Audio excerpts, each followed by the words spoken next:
بسم اللہ الرحمن الرحیم۔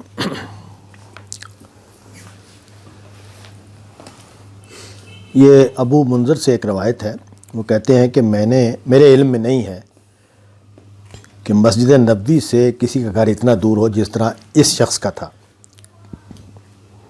اور وہ ہر نماز میں پیدل چل کے آتے تھے، اور میں نے نہیں دیکھا کہ انہوں نے کبھی کوئی نماز جو ہے وہ اس میں کوتاہی کی ہو۔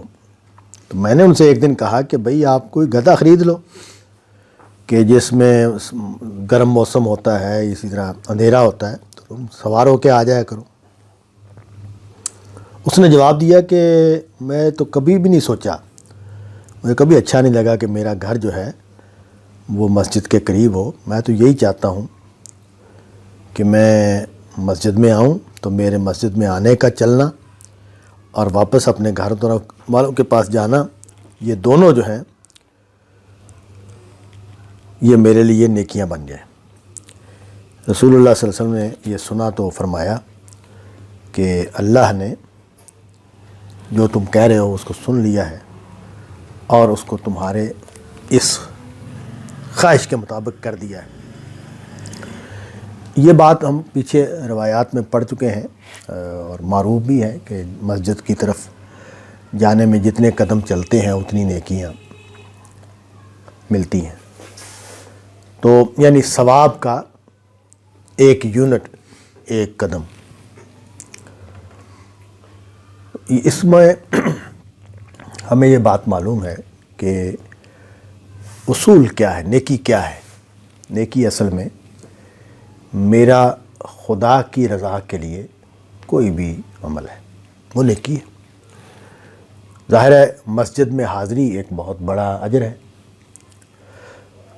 جب مسجد میں حاضری بہت بڑا اجر ہے، اس کو دوسری حدیثوں میں بیان کیا ہے کہ کئی گنا بڑھ جاتا ہے اجر باجماعت نماز میں۔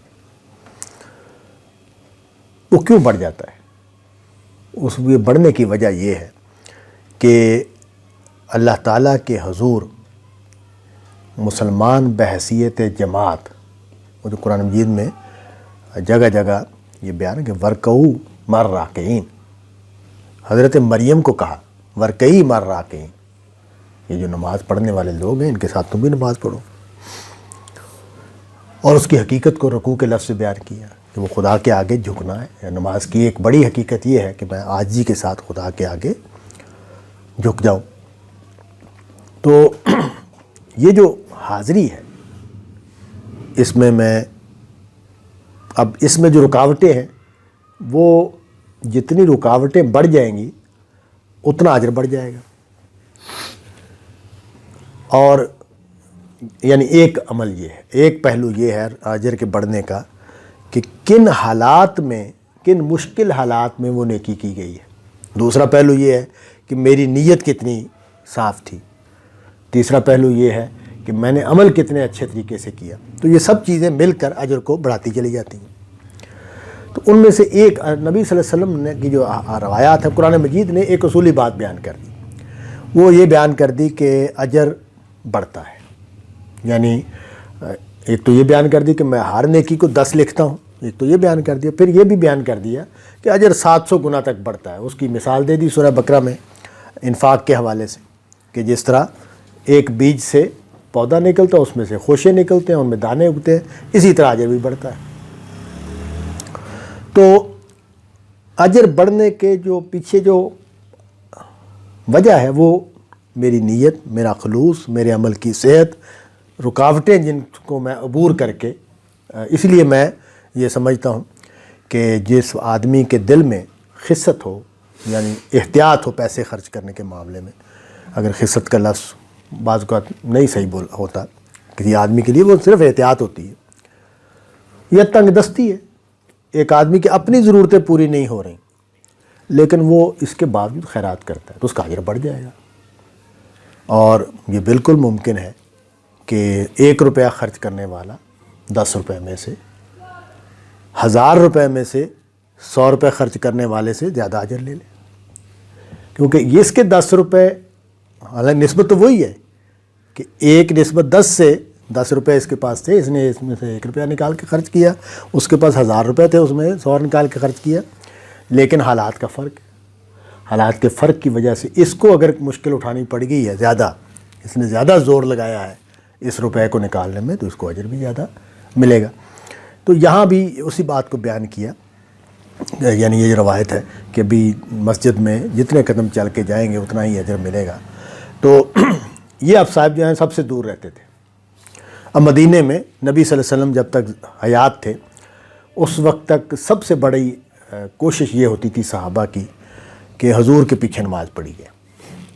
چنانچہ ہمیں معلوم ہے، روایات میں یہ آتا ہے کہ بعض صحابہ کی حضور نے ڈیوٹی لگا دی کہ محلے کی جو مسجدیں ہیں ان میں نماز پڑھائیں جا کے۔ تو کئی صحابہ یہ کرتے تھے کہ وہاں جا کے نماز پڑھاتے تھے اس طرح پر کہ واپس آ کے حضور کے پیچھے بھی نماز پڑھیں، وہ سعادت سے محروم نہ رہیں۔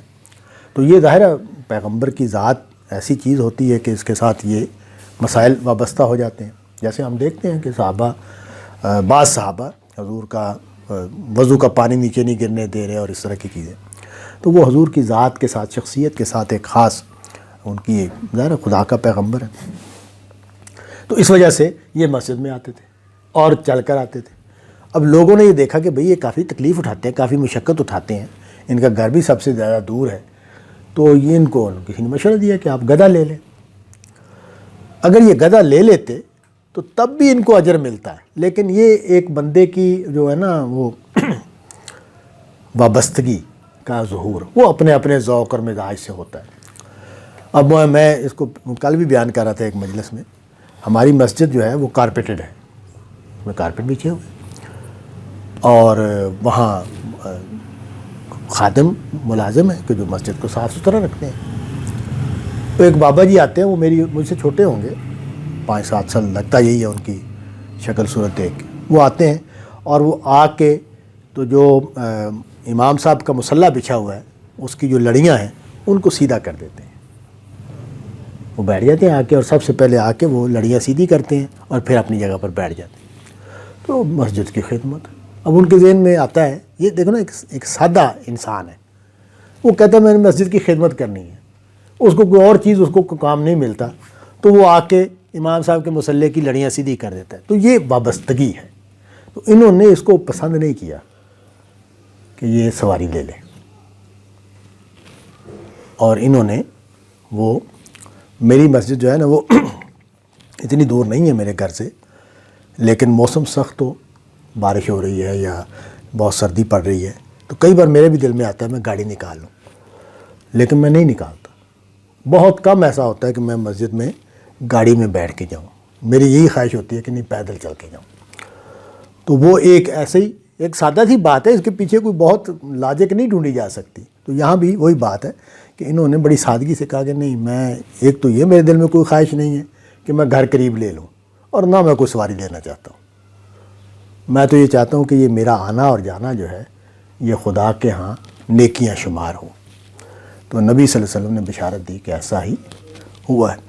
تو اصل میں اس میں جو نقطہ ہے وہ شوق ہے، کہ ایک خاص طرح کا شوق ہے جو مسجد کی حاضری کے حوالے سے ہونا چاہیے، جو ان صاحب نے ظاہر کیا ہے۔